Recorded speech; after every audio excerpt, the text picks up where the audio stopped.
Hi and welcome to this week's video. So this week I'm fixing my own Nintendo Switch Lite.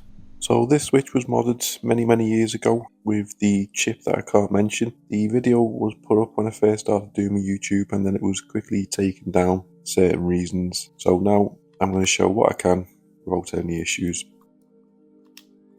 I'm not sure why it stopped working. Possibly it's had a drop. I didn't drop it, but one of the kids possibly dropped it.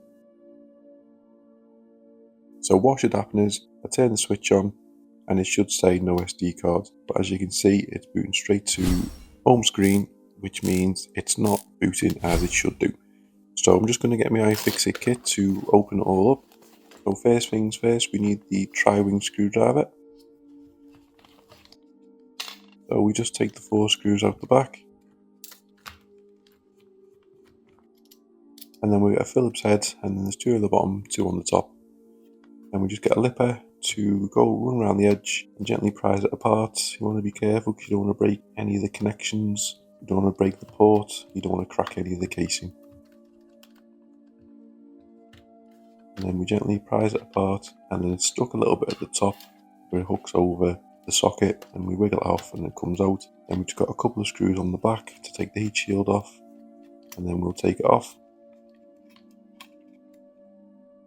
And then we can see my original modding work. I originally uploaded the video in October 2020 and I had 10,000 views at the time, which I was well impressed with, but I would have had well less than 1,000 subscribers there, so I wouldn't have made any little pennies for it. You have to take the ribbon cable off first and then disconnect the battery, and then we'll be able to take the heat shield off, and then we'll be able to have a little bit of a closer look and inspect my work. So as we can see under the microscope, just have a little look around, and first view everything seems to be okay. So I'm just going to take the heat shield off, just get a pin in the side so I can bend the tabs out.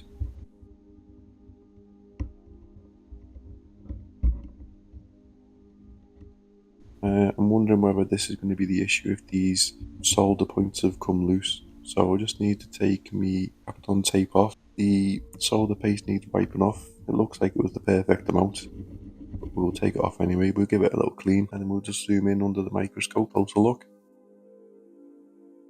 So when I done this, I didn't use a microscope, I didn't use a zoom on my phone, I just did it by plain eyesight. So I obviously had better eyesight when I was younger, as it looks like it's not a bad job really.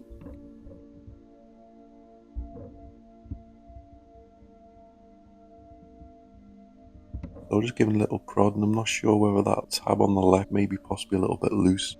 So I'm just going to add a little bit of flux, and then we're going to add some fresh solder. So for some reason the video started playing up here, flashes on and off a little bit, so we just have to fast forward quickly. We've added some fresh solder to the caps, we give it a quick clean, and now they're all nice and solid again.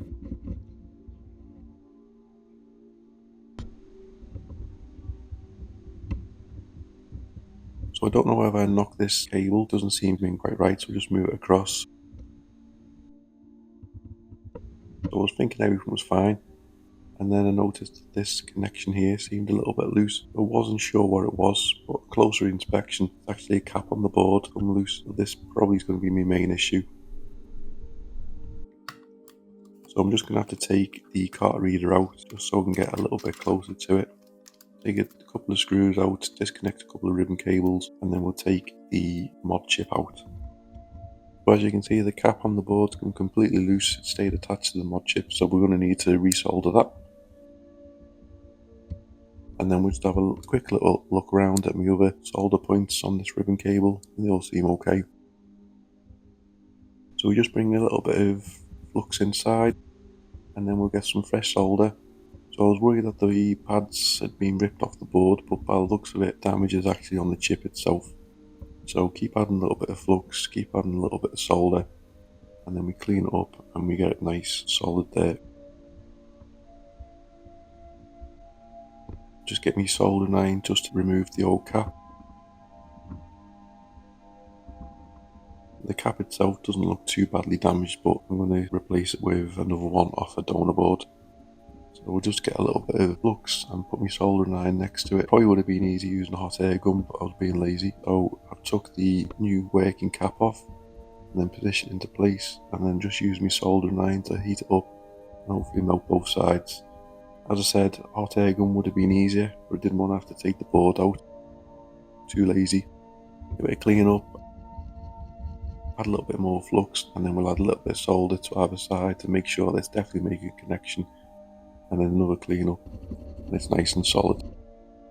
Then just put a little bit of double-sided tape down, just so I can reattach the mod chip.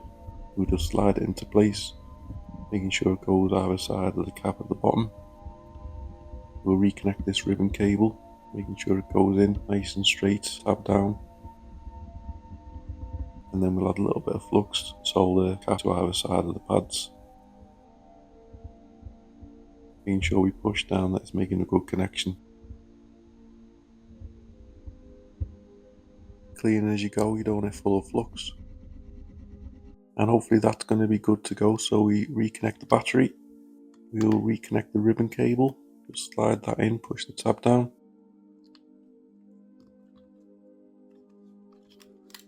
And then we'll press the power button and we're getting a green flashing light, which is good. And then we've got the symbol saying that the SD card is missing. So we've now fixed it, which was easier than I was expecting. So we just need to put it back together.